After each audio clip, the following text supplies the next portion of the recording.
Well, it's the whole hop way at first, and then right. to not the greatest fight choreography wise, but good fight. The whole show, how it ended, it left me wanting more. Then you get to see other characters just go on a downward spiral, like Young Jun and Mai Ling, and it's overall, I thought it was a really good season. But yeah, it was tough to see, especially like with the gradual degradation of Young Jun and Ah Sam's relationship. And yes, tonight is part 3, the conclusion. We are talking Warrior season 3 tonight with my guys Lone Wolf and Cub Kung Fu. So let's get it going. We have breaking news. This just in. Sometimes when I do the news, I don't wear any pants. All right, I definitely got some pants on, so you don't have to worry about that. It is Friday evening. What is good, people? I know. Crazy Friday. Happy Friday, first of all, to everybody. Let me just welcome everybody in as people start getting in here. What's going on? What is the deal? Oh my gosh, Friday evening, and I know we're running a little bit late. Let me tell you though, LA traffic, no joke and no excuse really. But the city is like, it's on fire tonight because there's so many things going on, both between sports going on in the city. We've got, oh my God, concerts.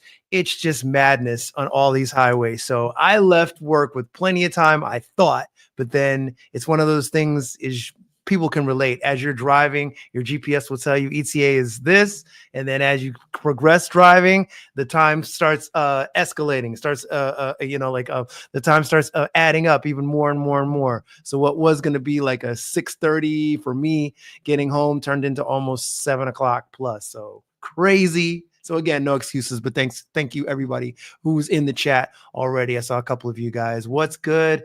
Happy Friday, man. Yes, and you are here because tonight we're going to wrap things up. Did 3 weeks. This is our 3rd week of talking about Warrior, the TV show that I love so much. It's on Netflix. If you guys haven't checked it out, I really, really, really, really strongly suggest that you do.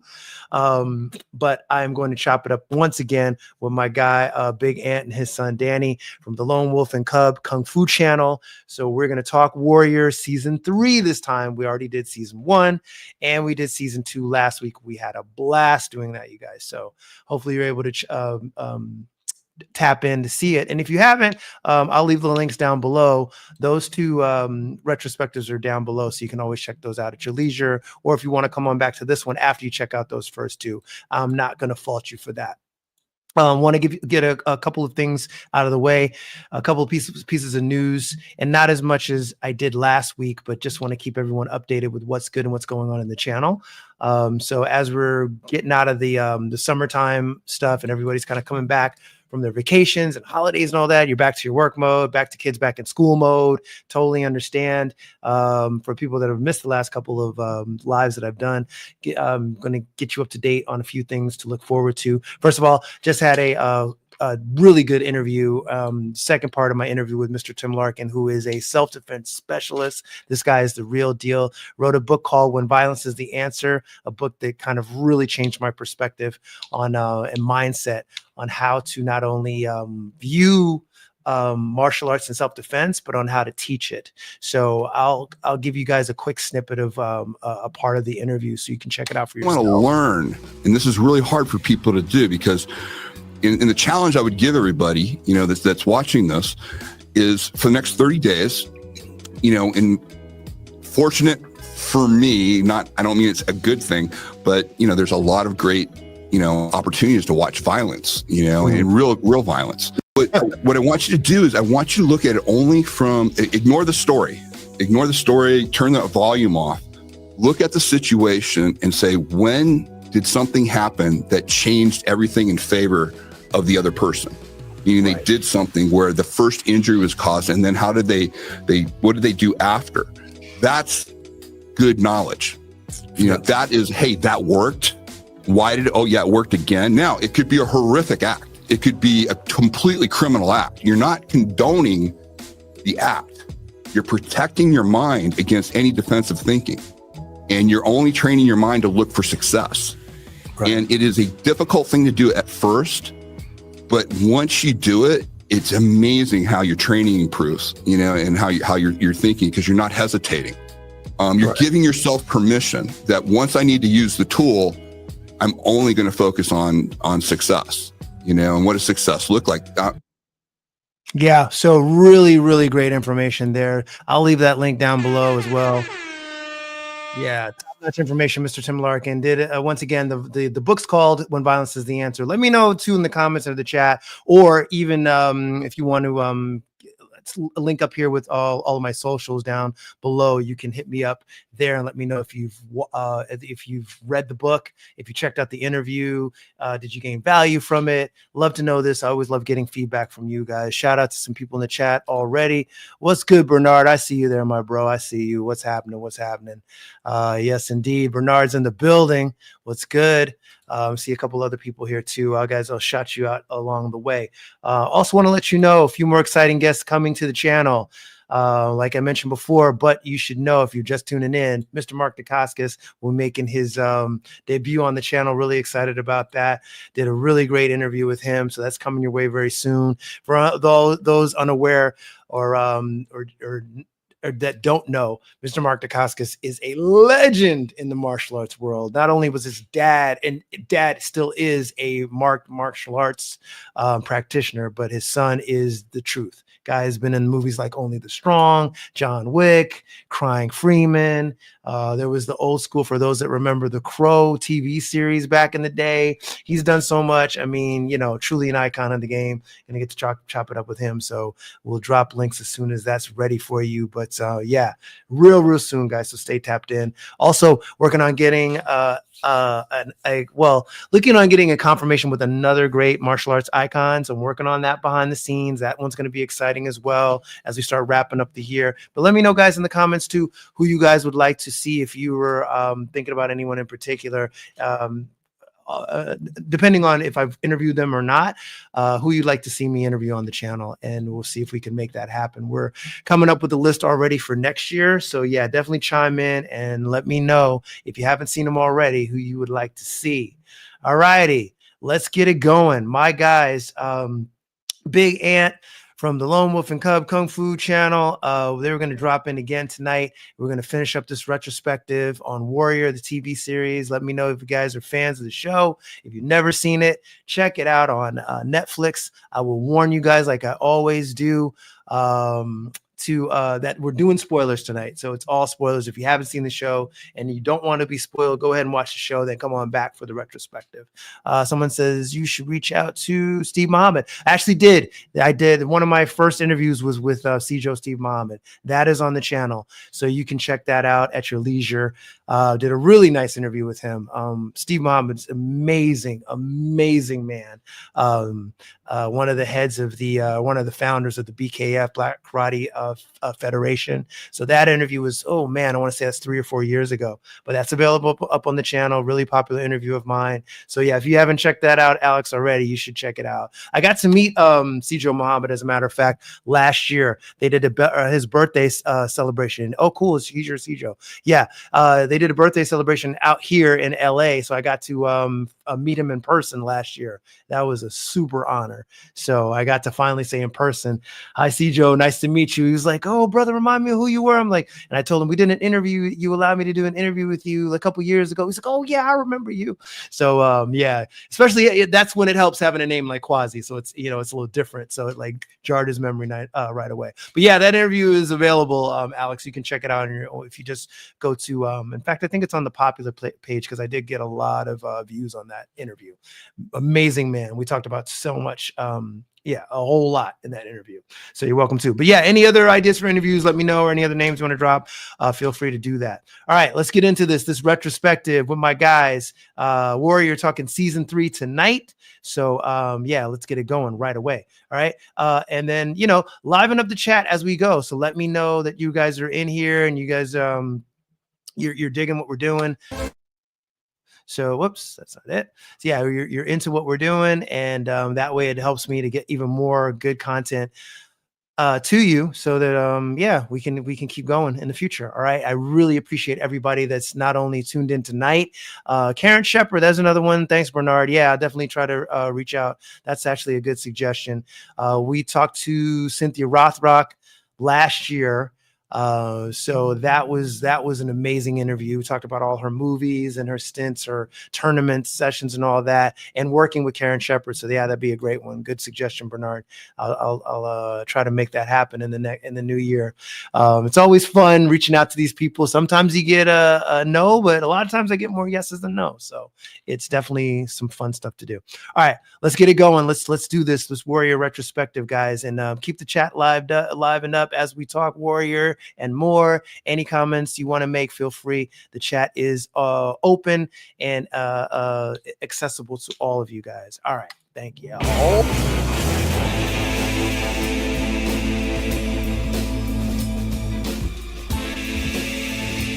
All right, so let's get to season 3. We're going to play a little bit of the trailer, and we'll keep this moving very quickly. We'll talk about a couple things, key points on season 3, and we'll wrap things up with our overall thoughts on the whole.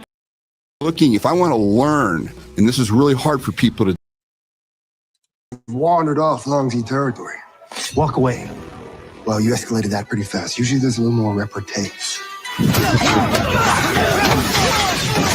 That first fight, awesome. You know there's a door right there. Shut up and help me. These are tough times. We're losing money and we're losing guys. Your sister is building an army. Now is the time to adapt or die. She ordered my death. Family can be complicated. We have enough enemies outside of Chinatown. I no longer want to be at war. Peace never lasts. Cops are shutting down our businesses. All hell's breaking news because of you. We will cleanse our city of this alien race. They'll never treat us as equals. I may not be able to keep trouble from your door. You should think about leaving town. It's too late for that. Plus, do you have any idea how long it took to put this dress on? I'm not a cop anymore. I can do things differently. There's only so far you can push me. Some folks just don't have the stock for politics. You're not just a magic man. You're so much more than that. Yeah, so this season, as the third one, to give the audience again the whole just a perspective on it. For me as a viewer, I couldn't wait. There was a big 3-year gap between the this season and the last one, mainly because Cinemax had dropped all their original programming. So HBO Max took over, now Max, whatever. So we had to wait. We finally got the season, and it didn't disappoint. I didn't think it was as strong to me as season 2. But I like the fact that some new characters came on the scene, mainly Mark Dacascos, who came on as a friend to Leong. They were former allies. They get together in this season. Most of the main characters are back. Some are gone. Penelope, as an example, the storyline just ended, and that I found out behind the scenes was just because they didn't have access, I believe, to the actress, because there was this 3-year gap in filming, or 2 years when they filmed, and actors go on to other projects. So I think they just had to write that out, which to me wasn't a major loss. But to OGN's point before, you brought this up, that this season revolves a lot around counterfeiting, and it's the IRS, right? The guy who's the head of the IRS comes to Secret Service. Secret Service, there you go. It's not the Secret Service, because I knew it wasn't the FBI. So the head of the Secret Service comes up, and it's trying to find out who's running who's creating these counterfeit bills, and he starts investigating in the town because he knows all roads lead to Chinatown. So that's how Lee's character comes back this time. He's not a cop. He quit at the end of season 2, but now he starts working with the Secret Service guy so they can unravel this mystery. You find out in the season that a local in town, a girl. Her dad is the one who originally was was a master printer, and she developed a skill and was counterfeiting money, basically the one creating the counterfeit money. So that all happens, and of course, in the season, you've got the Hopway still going and get the Long Z. But many things happen in this season that change the relationship between Mai Ling, Lee Young. Mai Ling still, will she, won't she, finally, make amends with Ah Sahm. And to Cub's point, I believe also that she didn't really deserve Ah Sam's, his loyalty. But he is the younger brother, always wanted to protect his sister. And that's the true testament to a hero. And I think at the end, at least of season 3, you can see him as more of that hero figure. So that being said, guys, give me your feels for season 3 as we kind of we'll hit some key points on this one. Won't take as long. We'll get to a fight scene or two, but we can kind of keep this more as just like a summarization as we wrap up things. So you guys can talk to me a little bit about your thoughts on it. For me, for season 3, there are 2 things that stand out. The continued dissolution of the relationship between Ah Sahm and Young Jun. I think that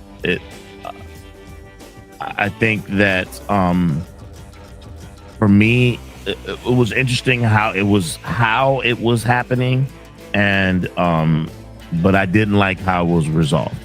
So that's one thing. And then the other thing is the dissolution of the relationship between Mai Ling and I keep forgetting Lee Young. And again, throughout the show, I found myself constantly screaming inside of my head for Lee Young to wake up. Lee Young, please wake up and see that this is a devil's woman. As I've already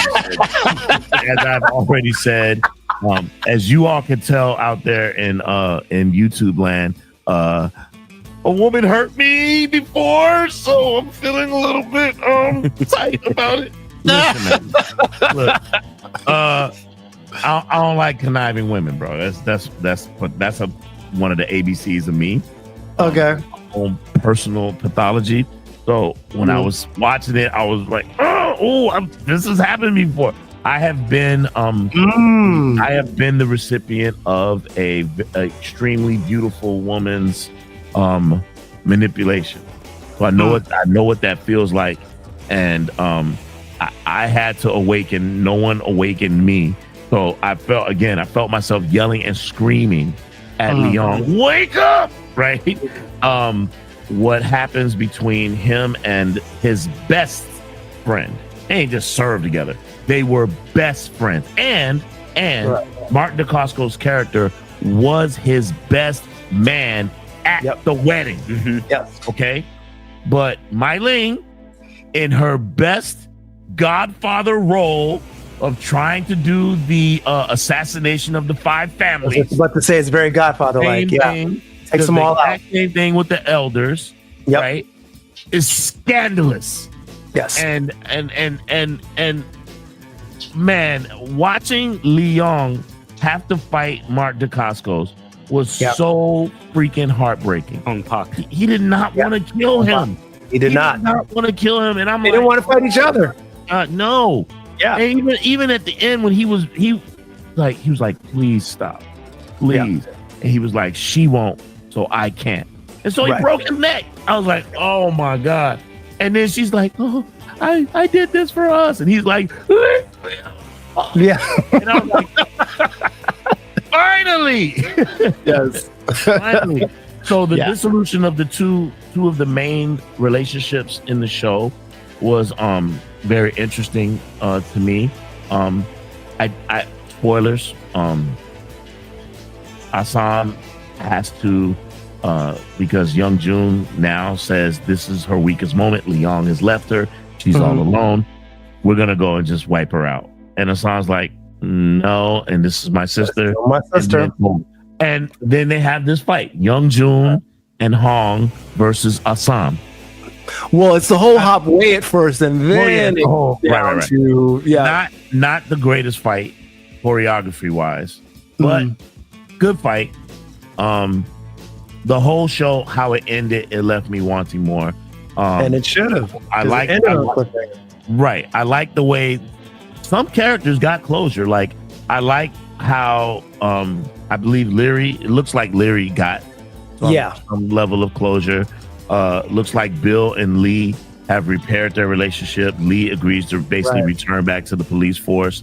Bill is now the chief of the police, so that's been repaired. Chow gets his comeuppance. I'm not gonna say what happens, but it's just they wrap up a lot of things. Some things get tight. And they leave out, and you're like, crap. So that's me. That's why it's not my favorite episode. That's why I said season 1, season 2, season 3. That's me. Now, and I'm gonna let you speak a little bit. Of course, I'm gonna let you speak, Cub, for a second. But one thing I will give, and again, I'm not excusing her behavior, but during the season 3, come on, you got it. But again, there's not a perfect character. So Mai Ling does go through a little bit of something in season 3, right? Because she has the whole deal with the, with the aristocratic chick who basically gets her arrested. She gets thrown in jail, and she kind of gets a taste of her own medicine. So when she gets out of prison, she's kind of like, listen. She was in jail for a day.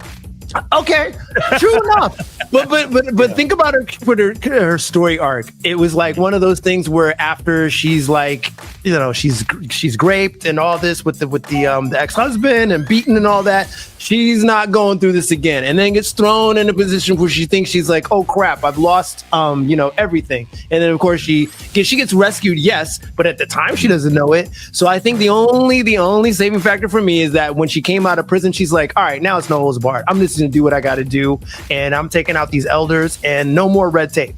And I think that's was her motivation. So that's the only thing I'll say with that. Go ahead, Cub. So with Mai Ling, and not just for this season, but for all of her actions in the previous season. I'm not defending her. I'm joking. My thing is, we got to get both sides. My thing is, with everything they've explained with regards to like her really messed up backstory and everything through just to get this far.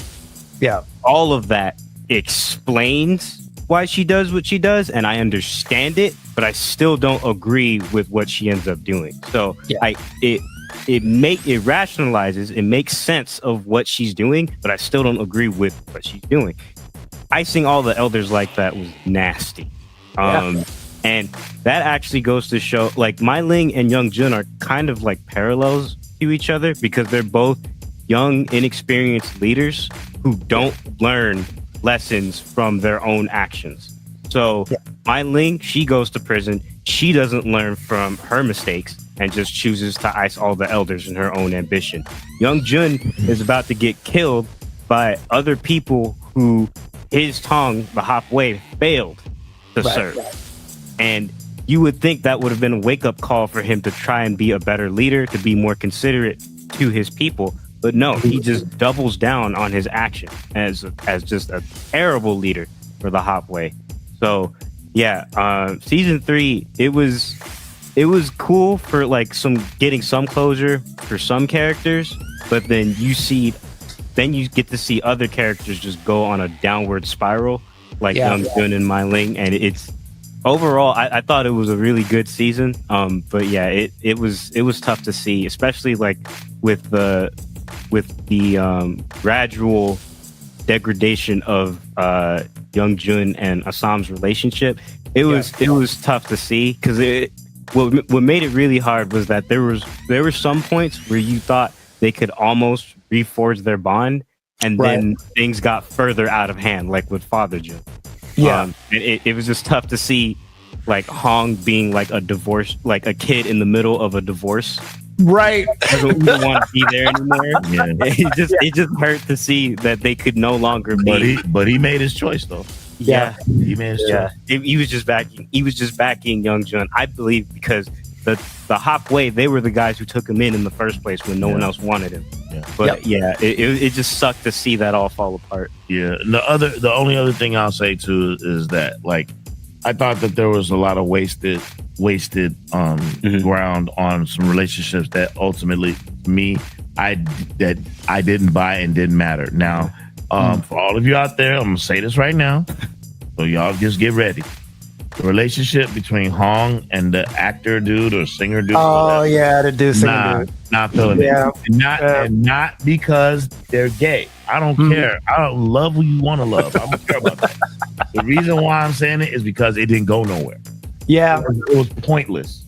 Right. At the end of the day, it was pointless, and it ended. Well, it was like the sister in the second season. You didn't need that storyline. It ended like that, and it was just whack. And it was like, okay, not necessary. And the other one, listen, I'll say it. I didn't buy the relationship between Atoy and Nelly. No, between Ah Sahm and the printer. And the printer girl. No, I didn't buy it. I didn't buy it. Like the way that Ah Sahm and the mayor's wife got together, I believed it. Yeah, I liked how it was cultivated. I like how it grew because remember, they didn't just hop into bed together. No, not at all. First, she thought he was a thug. Then he rescued her. Then he went to prison. Then she discovered he could speak English. There's like this whole. It took the whole season. With them, it didn't feel right. She, in my opinion, she looked like a teenager. Yeah, like a kid. She's young. She like a grown man. Her body wasn't even developed. She looked like a girl, like who hasn't met puberty yet. And he's like a grown ass man. I did not buy it. They could have just had it that she was like a little sister that the little sister he always wanted, and he wanted to protect her. That would have been cool. To throw them into a relationship. I hate when movies do it. I hate when TV shows do it. To make a relationship without it being earned. So I didn't buy either one of those relationships. That's just me. The relationship with Atoy and the rich lady, Nelly. Nelly, it was alright. It was okay. To be fair, they carried that over from the first, from the second. Yeah, right. I like that they got together to get the revenge. Yeah. Dude, I love that. That part was dope. That was amazing. Yeah. But yeah, I just those minutes and moments that you had with the gay, the Hong and the gay guy, and that could have been used to flesh out some other things. Yeah. To flesh out some other things. So I was hurt. I'm being honest. I was hurt at the end of season 3 because all these things that I wanted and they were I didn't feel satisfaction. You didn't get the payoff. Yeah. I didn't get the payoff. And so it hurt me. And now knowing that there's never gonna be another season, and it's like, oh man. Yeah, it's So to back up a couple points or to talk about some of the points you made, which is a good one. I'm with you on the relationship with the Sahm and the printer chick. In that they had nowhere near as much chemistry as, and that's why I put her up. Joanna Vanderham did playing Penelope in the first 2 seasons. The first season is when they linked up, but I think that's also a testament to the fact that she's a more experienced actor. The newer girl, the printer girl, is just she's not as fleshed out yet, and she's more of a newbie. So you can see where the acting chops come into play, and I think that's one of those where because they created that connection, and it's like, and she's a really good actor. Joanna Vanderham's been in a couple other good shows. That being said, though, I did. And the Happy Jack thing to me was not a great part of the season to me. Also, I thought that was kind of wasted. They didn't really it wasn't as big of a climax, so to speak, at the end of season 3. Everything's left on this big cliffhanger. So we didn't have that Leary versus Ah Sahm fight that topped off season 2. Because had they ended it with season 2, I would have been okay with it. I still would have wanted to see more, but at least it ended and it felt like an ending. Season 3 is like, you saw that they really were, going to go for a season 4, and they were thinking they were going to get it, and it didn't happen. But I did like the fact that Ah Sam's character gets to a new level. He gets to a new tier. And I really love the fact, again, it is about the siblings and their relationship. That's the whole point of the show. and all these other characters, the ancillary characters that you get to know and love. But at the end of the day, when Assam goes to save his sister at the end, I thought at least, well, that's what the show is really about anyway. And while you may hate Mai Ling, I still think she played that part in bringing Assam to the point where that's his true cause, right? Oh yeah, she was a good actor. She played the role. No, she's a great actor. It's a character. No, I get it. Yeah, she acted it right. I think that's a job of a good actor or actress who's playing a villain or a villainous role is to make right. But again, like. But even like, you know, like on the Chinese coin, the yin to the yang, the brothers, the yin to the sisters yang, or the yang to the sisters yin, right? And it plays off very well.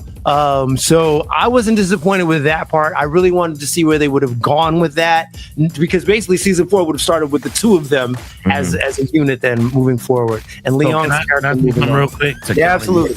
To counter your counter. Sure. I think that this show, particularly season 3, is about bad decisions.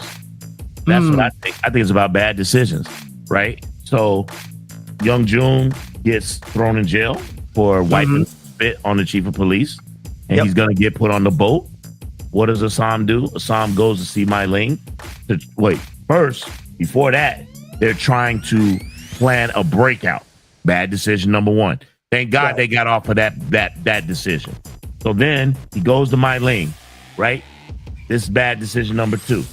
Bad decision number 3. He tries to bribe her with money that's fake. That's counterfeit, bad decision number 3. Right. Then he agrees to give her half of everything. Bad decision number 4. I thought he was supposed to be growing. Yeah. Wait, I got more. I thought he was supposed to be growing. Bad decision number 4. Bad decision number 5. They go to the town where the Germans are running the show, and when the deal is done, they should get out of Dodge. What does he do? Captain America turns around and goes back in and picks a fight, and Father June gets shot. Gets shot. I know. Bad decision number 5. You get what I'm saying? Okay, but No. If a character is supposed to have growth, if a character is supposed to grow, then with that growth is supposed to come wisdom. Right. He's making bad decisions one after another. In fact, I bet you dollars to donuts, I'm not making this up. I believe this happened. At some point, I think he says it. I think he says it to Atoy. I think he says, I keep making bad decisions, or something along these lines. He says to her, every time I try to do something, I make the wrong decision, and it's making things worse between me and Sun June. What is his name? Young June. Young June. He said it. Every time I try to do something right, I keep making bad decisions. Then stop making bad decisions. Although Young June is such an impetuous I got it. But you know what? Young June may be impetuous, but he did not want to turn around and fight those Germans. Yeah, that's true. That was him. Yeah, that was him. That was all him, right? Really quick, with fake chop. Look. Yeah. That's not a smart decision, right? Like, how stupid do you think I am? She burned the money. He tried to stop her. She's like, let me see if this is real.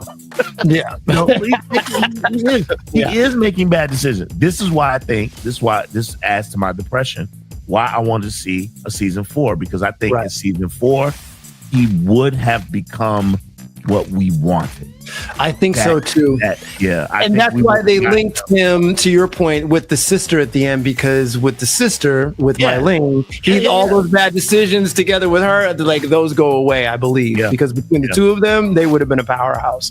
Really quick though, I want to play just a couple fight scenes real quick. We'll flop them real quick and we'll wrap things up, because I want people to get some highlights from the season. And this is in the beginning of the season, where we were talking about this before, where Leong and Assam do meet up again, but it's not a full fledged fight. Very quick. But it's still cool watching them get together.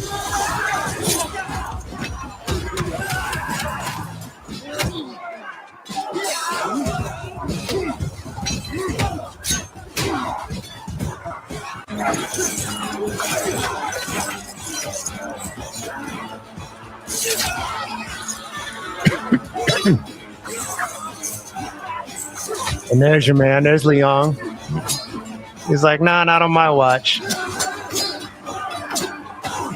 Young Jun versus Leong, same thing. Get out of here, son. And then here we go. There we go. Oh, wait, they don't have this?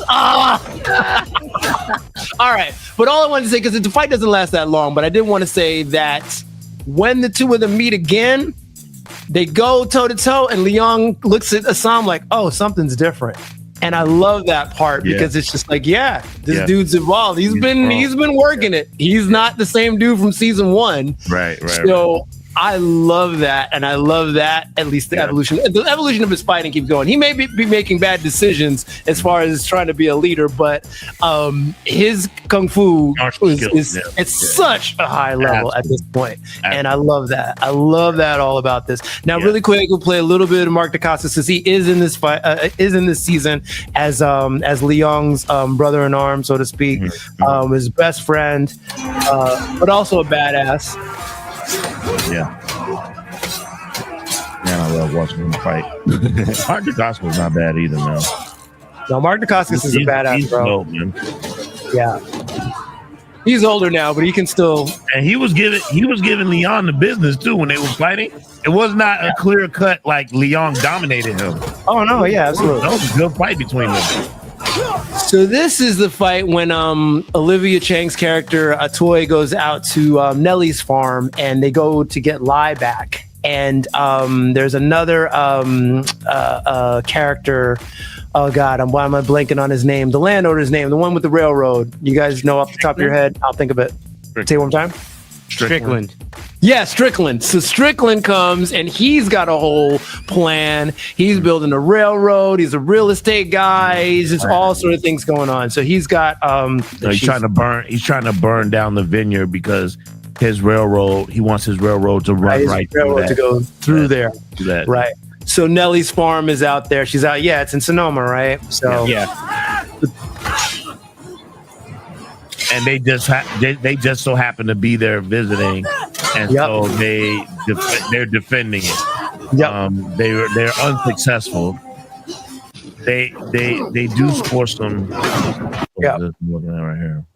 This is a different fight. So this is this is where they're trying to hide the printing. I didn't really love this fight, but it was fine. There was some, to me, this fight wise wasn't nearly as good to me as season 2, but the story was okay. And this is, the Princer girl, and this is before she, was really falling for Ah Sahm or whatever. But yeah, so all in all, I mean, the season was fine. I feel like, it definitely needed more wrap up, but at the same time, I think that was on purpose. There's one behind the scenes thing I'll play. Well, maybe I can get to 2 real fast as we wrap this up. Something that Perry Young told me about this season that was really cool. If I could find it real quick. The training, because I saw you guys did on-set training. How was that? Yeah. Oh, it's amazing. And for me, it's kind of one of the best parts of being in the show is that, I don't do any fighting really. And in season 3, I'm actually going to do a little more, but I won't say what it is, right? Right on. But yeah, so training is just amazing, and I got to hand it to Brett, Brett Chen and Johnny Yang, who's his number 1 assistant, who does a lot of the choreographing, fight choreo, and previouses where they shoot the fight scenes and they sort of tell the normal director how they think the fight scene should go. Yeah, so they have a big job. I mean, Brett has done some amazing work. I mean, he's always done amazing work, right? So this season, episode 1 opens with this huge epic fight. And all the fans are gonna be like, "Oh my God, this is how it opens." Yeah, so I got to talk to Perry again about, the season before it actually started. This was right before season 3 had started. So that was a lot of fun. But he gave me a lot of the background stuff on this. Part of the reason, too, why there was this big gap between season 2 and 3 was, like I said, Cinemax started to stop doing original programming. So HBO Max took up the reins and started doing the show.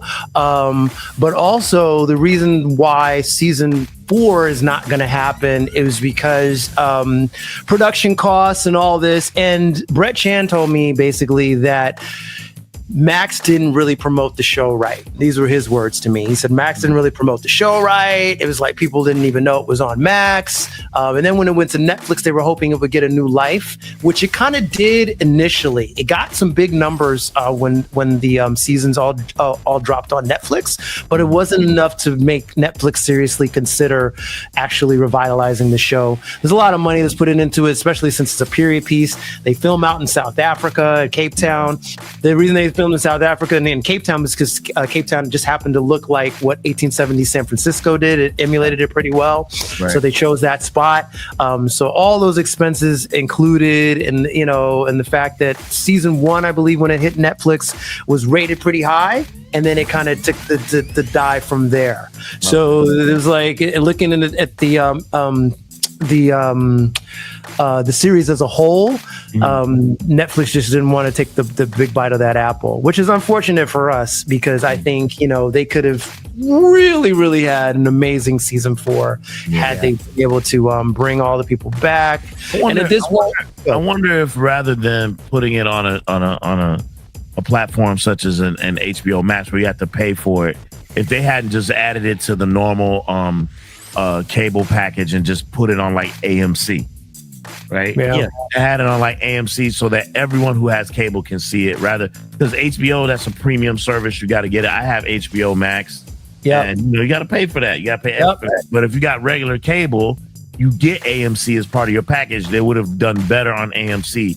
That's my personal belief because AMC has some great programming right now. Well, not right now, but I've watched Interview with a Vampire, which is fantastic.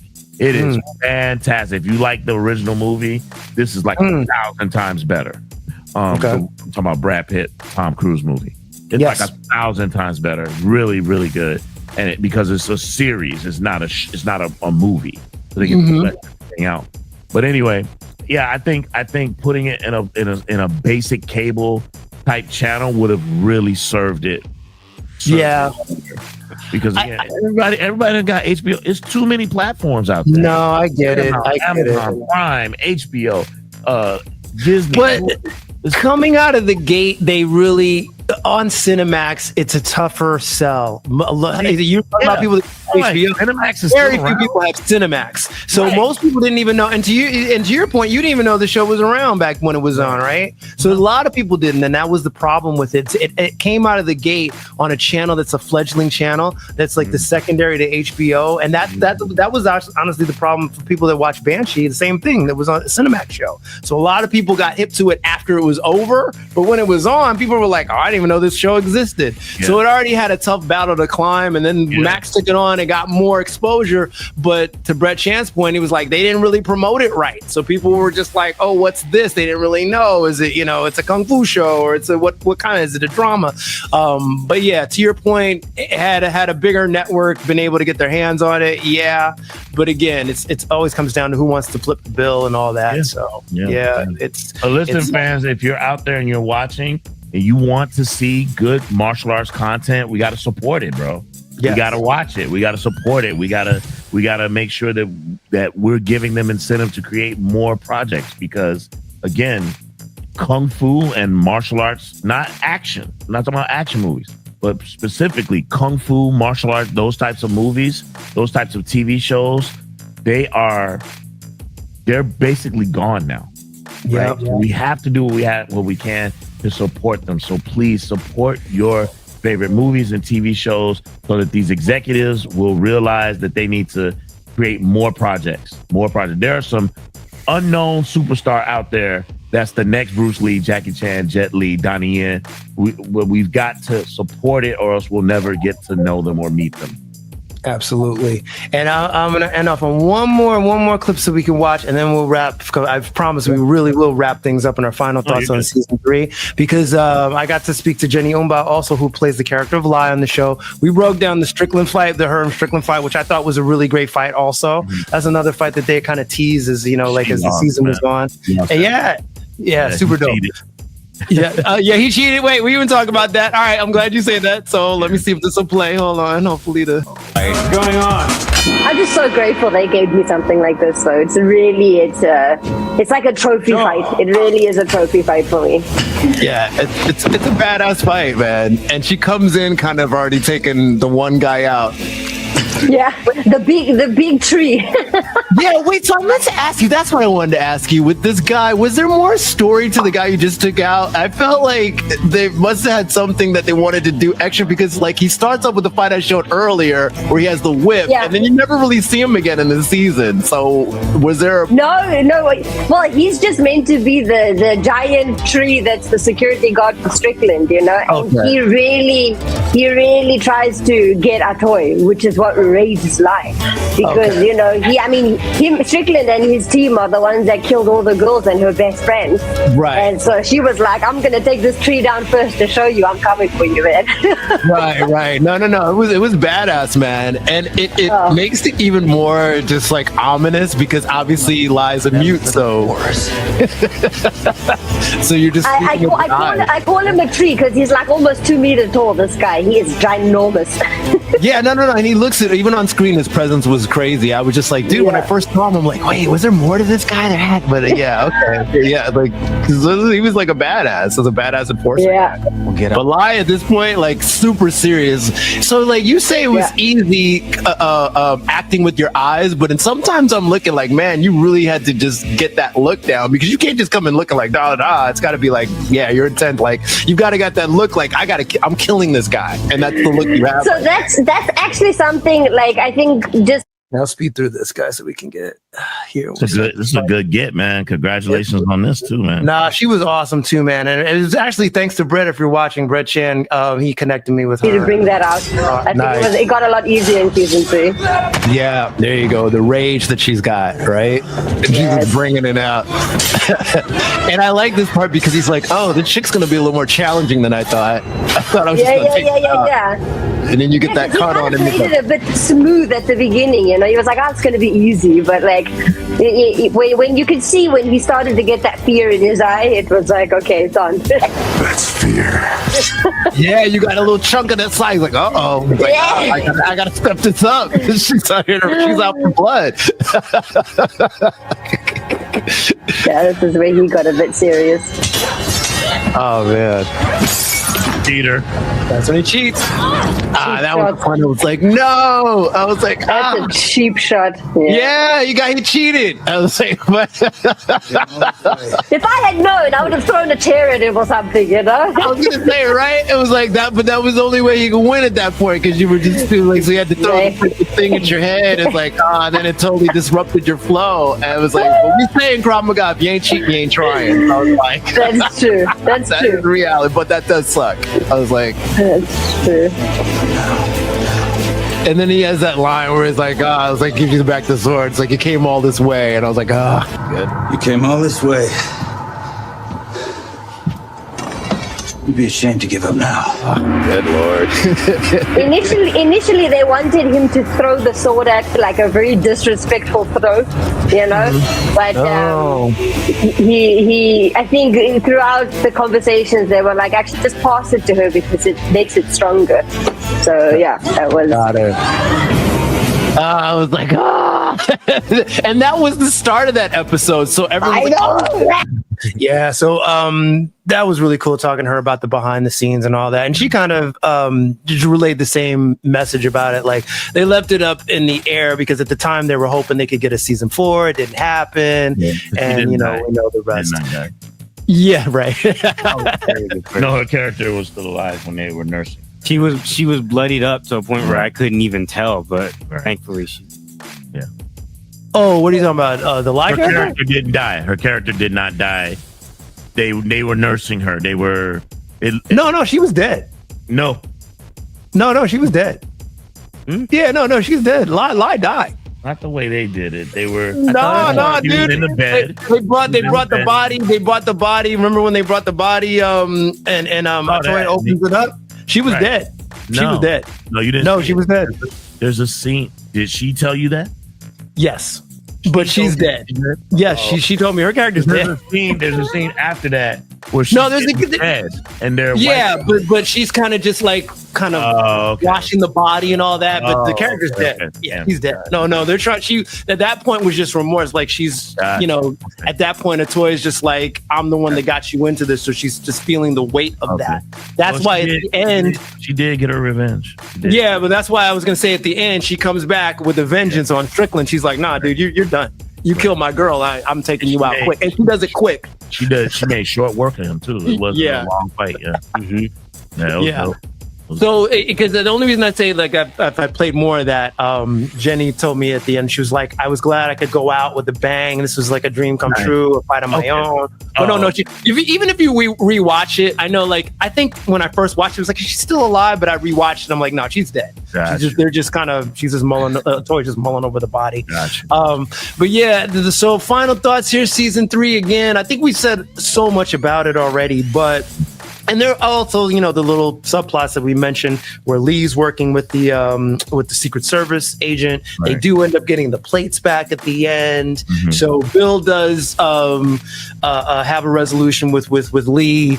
Lee ends up, getting together with the one Caribbean chick from the bar who, in the beginning, her boy, she sets him up and like they steal his money and everything, but then he comes back and whoops some ass. So I think in season 3, to Cub's point, he gets beat up a lot, but at least in season 3 he has a little more comeuppance.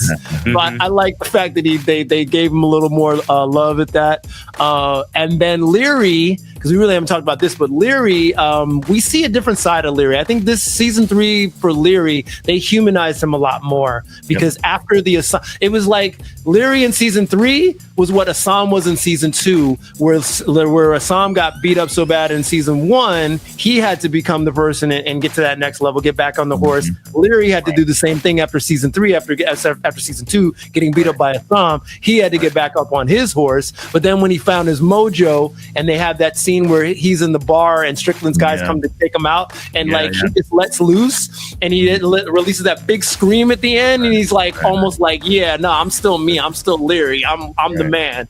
So I like that, and I like the fact that he was human. And you see through that season how he's like, I'm not into all this upscale stuff, because he starts to kind of get in bed with Strickland, and Strickland's promising him, we're going to put the Irish to work on the railroads, and come to me with his party. But, that's not Larry's scene. He's like, dude, I just want to do good for my people. So that was the series I thought that really put a humanistic tag on Leary. So I appreciated that, and that fleshed his character out a little bit more. But of course, in the end, we want to see the season 4 we never had, and I wanted to see, what would have happened with the two siblings coming together. I will say too, you didn't mention it, but it's fine. Chow gets his Zing comes back, and there's a little quick scene where it's like, hey Chow, I missed you, buddy. How the hell are you? How the hell are you? Stabs him in the back. How the fuck are you, Chow? But as he should have. So to your point, you didn't like Chow. Chow is left on the railroad tracks, or the railroad. But again, they didn't end it. We don't know if he died or lived. Right. Yeah, I think it's bogus that he came back, because in the show they've established they've killed much more innocent Chinese people for less. So it's like, how did he get out? Well, you saw at the end of season 2, there's that little part at the end where the bars are. I know, but what I'm saying is, I would think they would have executed him after he got his sentence. He was supposed to get executed. He was, but he got out. When you go to jail and you get death, if that's the order, it doesn't get carried out the next day. They still have to wait a while. They got the trial. A lot of guys are on death. They call it death row. There's some people that's on death row for like 2-3 years. Complicated. Yeah. There is also something I said to Dad as we were getting into season 3. I joked. I said Ah Sahm beat Leary so bad that he became a politician. I know that's not what actually happened, but I feel like Ah Sahm beating him really humbled him and changed Leary's perspective on how he should approach problems moving forward. Exactly. So yeah, you could really see that in season 3. Yeah. Well, even Buckley tells him, he's like, not all problems can be solved with your fists. And it's like, and I think that gets the wheels spinning. And especially to your point, after he gets beaten, he's like, okay, there's other ways that I can get, get love from my people or whatever. So that does happen. But yeah, any other final thoughts from you, Ant, as we wrap it up? No, man. Like I said, man, it was great. I mean, as a whole, if you're just thinking about it as an entire piece, I really enjoyed it. It's like when you go to Great America. Every ride in Great America is not great. But did you have fun at Great America that day? Hell yeah. You know what I'm saying? So I truly appreciate it. It was like a roller coaster ride. It was like an amusement park. The martial arts is fantastic. But even more fantastic, which I love the martial arts of it all, but even more fantastic is the story. Yeah. The story. I think the strength of it is the story, which is why I felt so disappointed with season 3. But ultimately, as an amalgamation of storytelling, I thought it was absolutely fantastic. I'm very happy to have seen it now twice in the past month. Yeah, I got to see it all. And I bet you'll watch it again, too. I probably will. And what's really interesting is, and I'll say this will be my last thing, I swear, is that I think that there's a difference between someone who watches a show and has to wait for the next episode every, over a span of years, as opposed to someone who gets to just sit down in a week and watch an entire series, And so it's probably what is informing a lot of my feelings. Probably if I go back and watch it again and do a slow walkthrough, maybe I might like Mai Ling a little bit more. Like I like even right now as I'm thinking about it, there was a couple of times that I liked her. You don't have to like her, but she does have some parts where I don't want to even say the redeeming, but she has points where you can see her point of view and be like, okay. Her point of view. Because I never liked that, but when she was taking care of Atoy and sewing up her wound, while the riot was going on outside, I thought, okay, that was cool. There's also the bit in season 3 where you could see that she's genuinely happy for Ah Sahm while seeing him with Yan Mi. Yeah. That's right. That's all right. But overall, man, I like the show a lot. And I think there is something to that you just said, like watching it as a binge versus episode to episode. And it's not knocking you guys. Hey, I envy you guys being able to do that. But when I was watching it, it was like you had all this time after the season was over. Really mull over stuff. Really mull it over, to recap it, to rewatch certain things. And there were a lot of things that I picked up on doing it that way. Right. And, I whether you binge it or you've watched it over the span, doesn't matter as long as you support it, and because to your point earlier, we got to support these shows, but there are things that as you do the rewatch, I'm sure you're going to see, and you're like, okay, all right. Again, none of these characters are unflawed. Made the great point in the beginning, they all have flaws. Mai Ling's got a lot, but she comes from that perspective. She became a survivor, just to me, like Chow is, he's unscrupulous at times and got a lot of things that are wrong with him. But sometimes I would see all right, he's a survivor. But yeah, all in all, to me, this, I've said so much about this, which is why I wanted you guys' perspective this time around more so than mine, because my audience has heard me talk about this show to death, as you can see from all the times I've had people on to talk about the show. But that would be part of my excitement as I would watch, especially as I got into season 2, because that's the first time I ever talked to Perry Young, and then I started establishing those relationships. Then we went to season 3. I got to talk to Brett Chan, and then getting the behind the scenes nuggets and all that really made me appreciate it, because you understand all the work that's involved, especially when the fights and the choreo and all the things that these guys do. So I got so much mad love, crazy love for this show, and I'm glad to see you guys do too. Yes, sir. Absolutely, man. Thank you so much for having us on, man. This was fun. Thank you guys for doing this. This is like you said, it's hard to wrap up a show like this and make it like an hour long. So that didn't happen, but it's okay because this retrospective is broken up into pieces for a reason, guys. And let us know in the comments your thoughts, how you liked it, what you liked about it, what you didn't like about it, the characters you loved, the characters you hated. You know, like, nobody's perfect in this. And that's the best part to me, because nobody just wants to see the hero that every week that, solves all the problems and, like it's vindicated.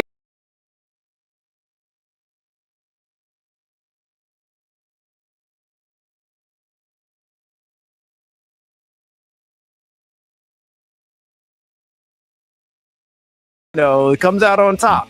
It's that's what makes good drama and good writing, is that they put these characters in predicaments where, oh crap, how are they going to get out of that? Is it, to Ant's point, bad decision after bad decision, or is it good, bad, whatever? But I think all in all, everybody did want to see things get wrapped up. Unfortunately, they didn't.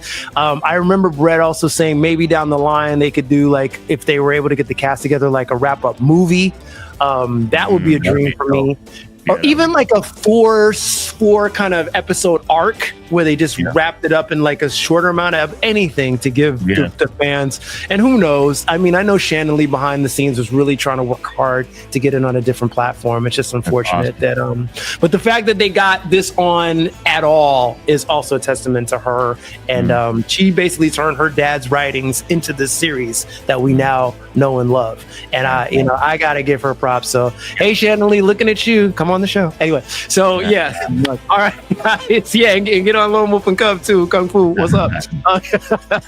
So guys, that's we're gonna leave that here. We're gonna wrap it up. Hope you guys enjoyed. And we'll check your comments, and don't forget to check out my guys, Lone Wolf and Cub Kung Fu.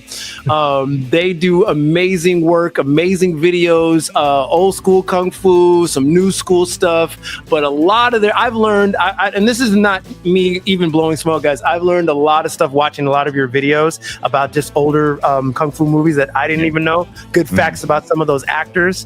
So all that stuff can be found there, guys. I'll leave your links below. And that's it, guys. Well, I mean, if you're a fan of Warrior, you know that season 1 is very different from season 2. In terms of this story-wise and relationship, how these characters relate to each other. And season 3 is no different. It's going to be another departure into like how these characters behave and grow from with one another. So I think you'll see more of that. I think fans of Warrior will be surprised at how much more. I think for myself as an actor, just watching some of it for some of the promos I've been doing, it's more of a drama than it was before. Like, it's more serious. You know what I mean? You really feel like, oh, this is an HBO drama. But then the great thing and an amazing thing on top of that is it still kicks butt.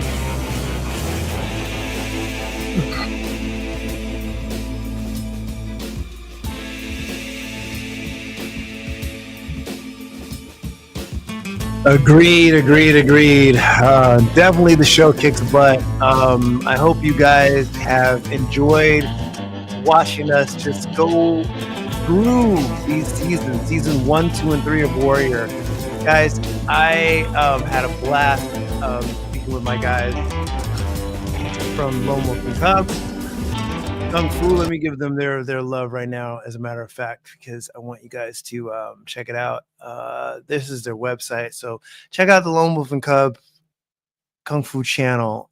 These guys do so much as far as just martial art goodness. They've got so many just videos on old school martial artists, old school martial art movies. If you're into Shaw Brothers, if you're into Golden Harvest, Bruce Lee, Jackie Chan, Sammo Hung, all that stuff, you want to check these guys out. These are my guys. So appreciate them coming on the show tonight. Got to give them a lot of love. And chat, you guys really bigged it up tonight. Appreciate y'all. Oh.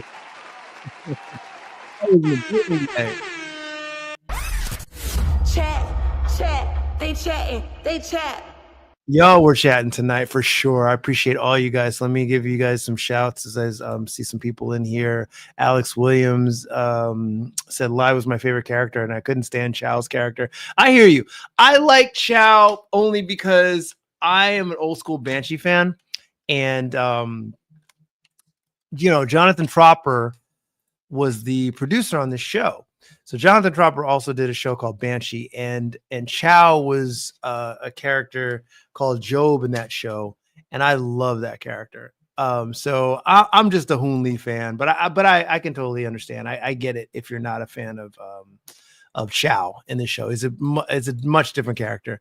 But again, I see Chow as more of a survivor.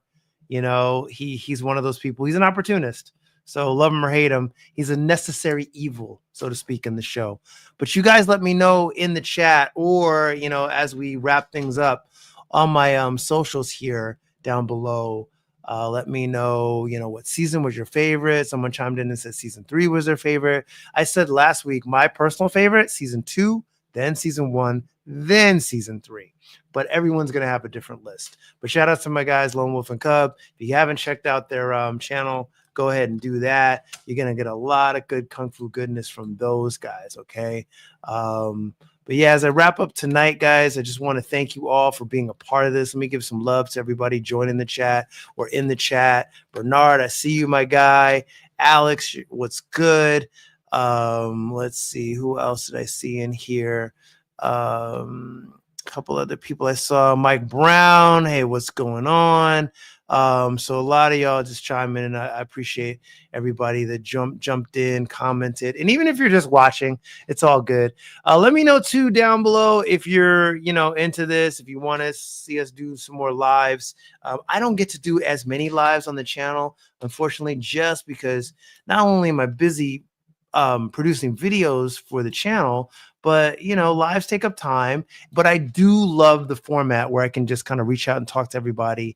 It's so much, it's not as produced. We can actually kind of, it's almost like texting somebody, right? So I really appreciate the live so that I can, directly speak and talk to the subscribers and figure out what you guys really like and what you don't like. So let me know also, I love all the suggestions for interviews.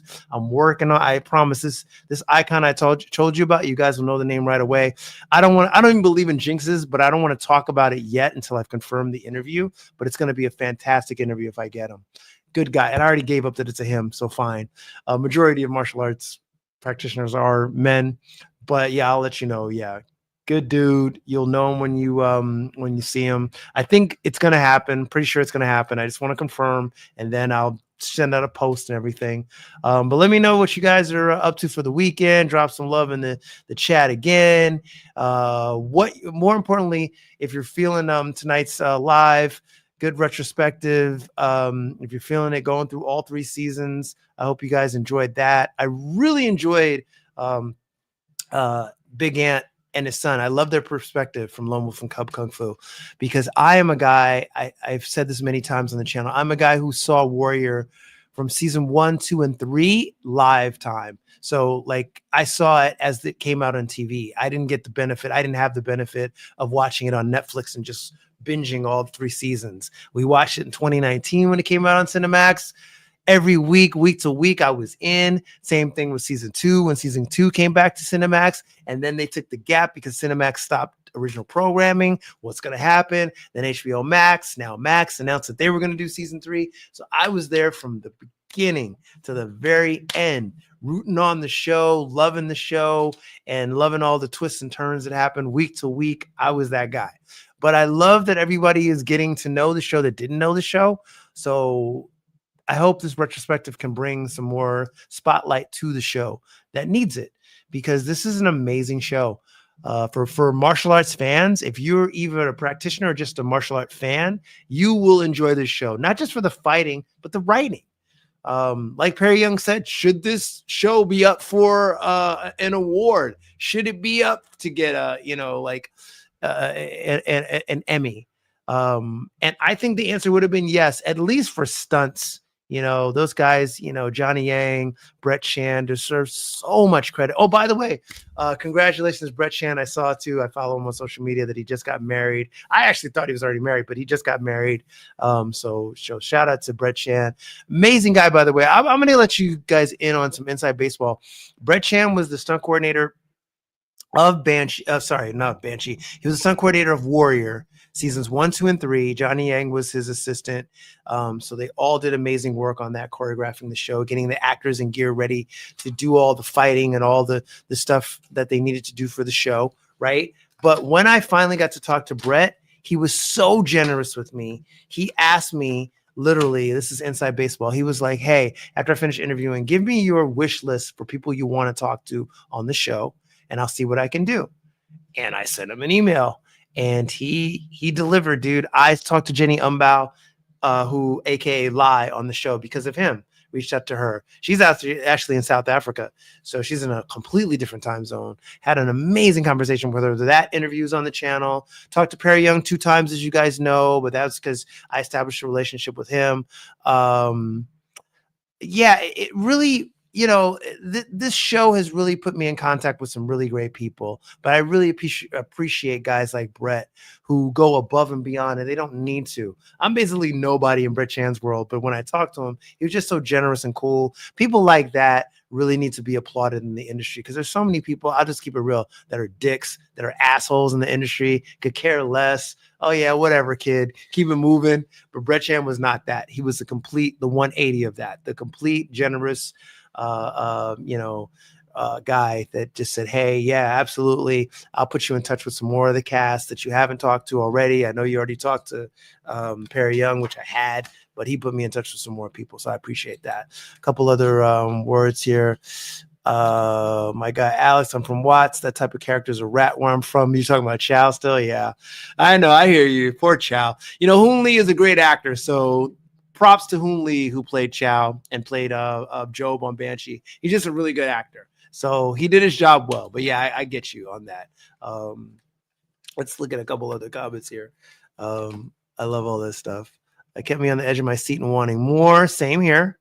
And I also like the show for the historical aspect of the Asian culture. Yeah, the history, right? So 1870s, 1870s San Francisco, the height kind of when the West Coast was being created. So the Chinese notoriously built the railroads, were an integral part of building the railroads. And that's seen in season 3. The whole Strickland arc is about building railroads. That's what a lot of the Chinese were brought in to do. So they came in fresh off the boat and they threw them into all these odd jobs. And a lot of them were helping to build the railroad. So yeah, I enjoyed the historical fact that the Chinese Exclusion Act was a real thing that happened, that tried to get pushed through the government at the time. So it's a lot of history, a lot of fiction mimicking history and mimicking fact, or what's going on today. So it's also very interesting how the more things change, the more they stay the same. I find that interesting as well. So yeah, all in all, guys, I'm glad you enjoyed. And if you did, go ahead and check out parts 1 and 2. That's also available on the channel as well. That I did that also with OG Ant and his son, Lone Wolf and Cub Kung Fu. You can check that out. A couple reminders, though. Don't forget to not only like, subscribe, all of that, because it costs you guys nothing and it really helps me to build the channel. But hit that notification bell, because that's really how you guys will know when I drop new videos. Not just when we're going live, but also when I drop new videos. If you don't, then 9 times out of 10, without that notification, people won't know that we're dropping videos. That's just the way YouTube works. So trust me, as I'm navigating things with YouTube, I'm learning more and more and more and more. And consider becoming a member. I have a member section on the channel where we're putting more and more exclusive content, stuff that I don't necessarily get to include in the interviews for time. I'll leave the stuff that basically I left on the cutting room floor in that section. We did a behind the scenes on the Black Creek premiere when I did that last year. I was honored. I was honored enough to be invited by Cynthia Rothrock and got to meet the entire cast of Black Creek, her independent movie that she produced, and she didn't direct it, but she produced it. and got to meet the majority of the cast. As you know, we've talked with Don the Dragon Wilson, a lot of those guys, Benny Urquidez. So those guys were out at the premiere. But a lot of the stuff that I wasn't able to include in my video, I included the entire Q&A session in my member section. So if you guys are so inclined, go ahead and join up, become a member. I didn't make it super expensive, literally like a couple bucks to join, and we're going to keep loading up that. And the more and more members I get, the more and more content I will load. Okay. So just so you know. All right. Other than that, guys, yeah. You know what? It's been fun Friday chopping it up with you guys. Let me know, give me suggestions also. If you weren't able to get on the chat, you got all my links down below. Feel free to email me, hit me up DM. If you've got suggestions for future topics, okay? And then we will get on live and talk to you guys. I'm thinking again of going live again once a week again. So you guys let me know in the future what you'd like to see. And hopefully we can deliver that for you guys. All right, guys, stay safe. Have a great weekend. See you all in the next round. Keep on the lookout for my Mark Dacascos interview coming very, very soon. All right, guys, enjoyed this so much. Thank you guys for chilling out with me. All right, keep punching, guys.